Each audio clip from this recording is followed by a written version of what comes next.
Hello সকলকে আবার আমরা 26 নম্বর ভিডিও নিয়ে এসেছি। আমাদের অলরেডি মানবদেহ, ভৌত পরিবেশ, মাটি, জল, জীববৈচিত্র্য, পশ্চিমবঙ্গের সাধারণ পরিচিতি, পরিবেশ ও সম্পদ, পরিবেশ ও উৎপাদন, কৃষি ও মৎস্য উৎপাদন অলরেডি আমরা কমপ্লিট করে ফেলেছি।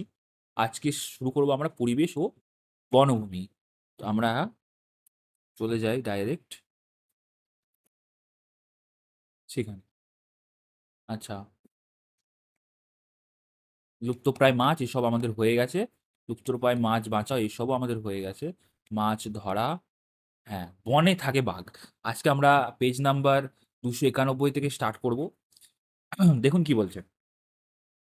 সত্যি থাকে তো বাঘ, আর কে থাকে, আর কি থাকে? সুধন বলল, বনে বাঘ নেই তো, বনে থাকে হাতি। মাঝে মাঝে বেরিয়ে আসে আমাদের ঘর বাড়ি, ক্ষেত নষ্ট করে দেয়।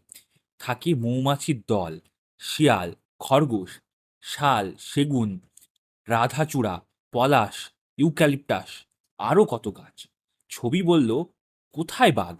বনে তো পাইন গাছের সারি, আর ওক, ফার, বার্চ ও রডোডেনড্রন গাছ, ফার্ন আর নানা রকম ঝোপঝাড়, প্রজাপতি আর ঝর্ণা, চিতাবাঘ, কালো ভালুক, লাল পান্ডা, ঘোড়া। মালতী বলল, বাঘ তো আছেই, মাঝে মাঝে বাড়ি ঘরে হানা দেয়। আর আছে সাপেরা, বুনো শুয়োর, বাঁদর, তারপর হরিণ, মেছো বেড়াল, ভোদো, কিছু ভোদর, ভোদরও আছে অনেক। এই ভোদর জিনিসটা কি একটু কেউ জানলে আমাকে জানাবেন। আছে সুন্দরী, গরান, হেতাল গাছেরা, আর দু পা যেতে নদী আর জল। কুমির, কামটের ভয় আছে। আক্রম বলল, আছে বাঘ, হাতি, বাইসন, একশৃঙ্গ গন্ডার, চিতাবাঘ, তারপর চাঁপ, চিলনি, লালি, কত রকম গাছ। বিশু বলল, বনে হরিণ আছে, বাঘ কোথায়? কাঠবেড়ালি, শিয়াল, বনবিড়াল, গিরগিটি আছে, আর অনেক গাছ। শাল, সেগুন, অর্জুন, হরিতকি, আম, লিচু। সবার কথা শুনে ক্লাসে সকলে বুঝলো গাছ সব বনেই আছে। হ্যাঁ, বন না থাকলে, মানে গাছ না থাকলে বনটা হবে কি করে, তাই না? তারপরে দেখুন কি বলছে, জীবজন্তু সব বনেই আছে, তবে সব বনে একরকম গাছ নেই, নানা বনে জীবজন্তু আলাদা। দিদি বললেন, শুনলে তো, বনে কি কি থাকে? বাগানে যে গাছ থাকে সেগুলোও বনে থাকে। বনে মাঝে মাঝে জলাভূমিও থাকে। বনে গেলে শোনা যায় নানা রকম পোকা, পাখি, পশু পাখিদের ডাক। একই, এসব নিয়েই বন। তোমার কাছাকাছি যে বন আছে সেখানকার পশু, গাছপালা ও বনজ উৎপাদনের কথা লেখো। তারপরে আমরা দেখব বন থেকে কি কি পাই। বনের গাছ আমাদের নানা কাজে লাগে। দরজা, জানলা, টেবিল, চেয়ার তো আছেই। গাছের ছাল থেকে মশলা হয়। এ কথা শুনে ফরিদা বলল, ছাল থেকে ওষুধও হয়। দড়ি তৈরির আঁশও হয়। জন বলল, পাতা, লতা থেকেও ওষুধ হয়। আগে গাছের পাতার ওপর লেখা হতো, এখন গাছ থেকেই কাগজ হয়। এছাড়া ফুল, ফল তো আছেই। পাতা থেকে থালা, বাটি হয়। এসব শুনে দিদি বললেন, বাহ, এই তো অনেক কিছু জানো। কেয়া বলল, বনের কিছু গাছ খুব লম্বা, নারকেল, তাল, শাল, বট, অশ্বত্থ, তারপর আবার চারিদিকে ছড়িয়ে বিরাট গাছ। এভাবেও গাছের আলাদা দল করতে পারো। কলা, পেঁপে, নরম কাণ্ডের গাছ, শাঁকালু, লতানো গাছ। কিছু গাছ খুব ভিজে মাটিতে হয়, কিছু গাছ জলেও হয়। কারো পাতা ঝরে পড়ে, কারো পাতা আবার সব সময় সবুজ।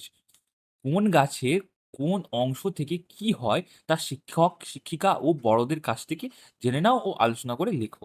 তারপর তোমরা এক এলাকায় তোমার এলাকায় এমন বিভিন্ন ধরনের কি কি গাছ পাওয়া যায় খুঁজে দেখে আলোচনা করে লেখো।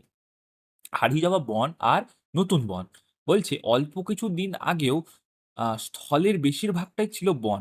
চাষ করতে শেখার আগে মানুষ বিশেষ গাছ কাটতো না। একসময় মানুষ চাষ করতে শিখলেও গাছ কাটার ধারালো অস্ত্র বানালো। এবার দরকার চাষের জমি। শুরু হলো গাছ কাটা। চাষের জমি বাড়াতে গিয়ে বন কমতে থাকলো। তবে তখন এত লোকজন ছিল না। তাই গাছ কাটা হলেও অনেক বন জঙ্গল ছিল। অনেক কাল আগে ভারতে রাজারা বনের ওপর কড়া নজর রাখতো।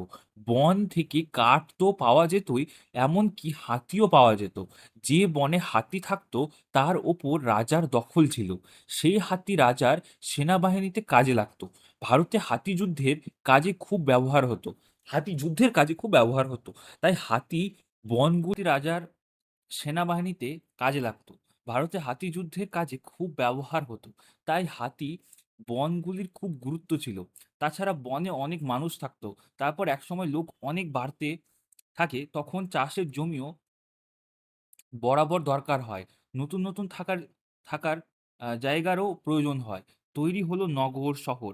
এই এক জায়গায় অনেক মানুষ ভিড় করতে থাকলো। কিন্তু শহরের বাতাস বেড়ে গেল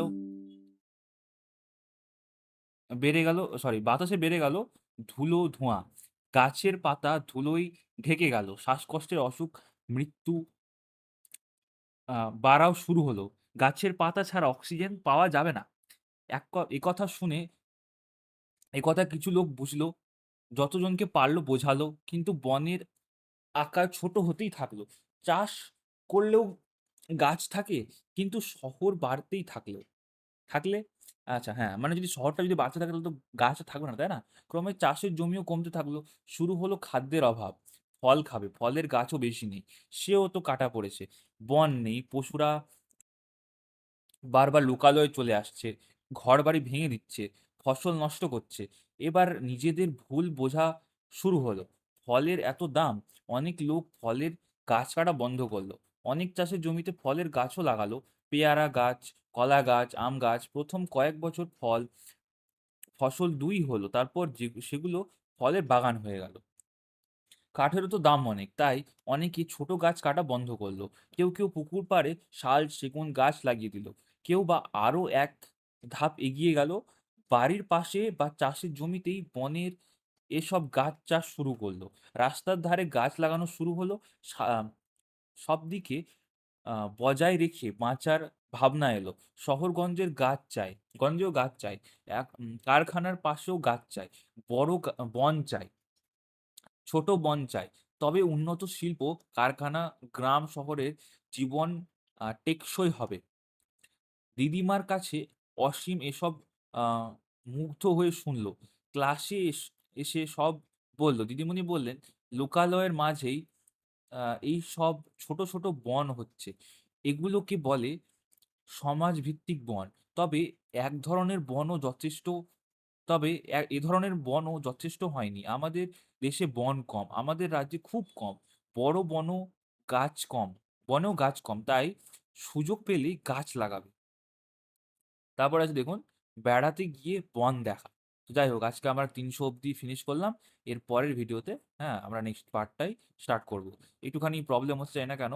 তো আশা করি আপনাদের ভিডিওটা ভালো লেগেছে। পরবর্তী ভিডিওতে আমরা আরো নেক্সট গুলো নিয়ে আলোচনা করব। অসংখ্য ধন্যবাদ ভিডিওটা দেখার জন্য। একটু ভিডিওটা ভালো লাগলে অবশ্যই লাইক করবেন। তো ধন্যবাদ।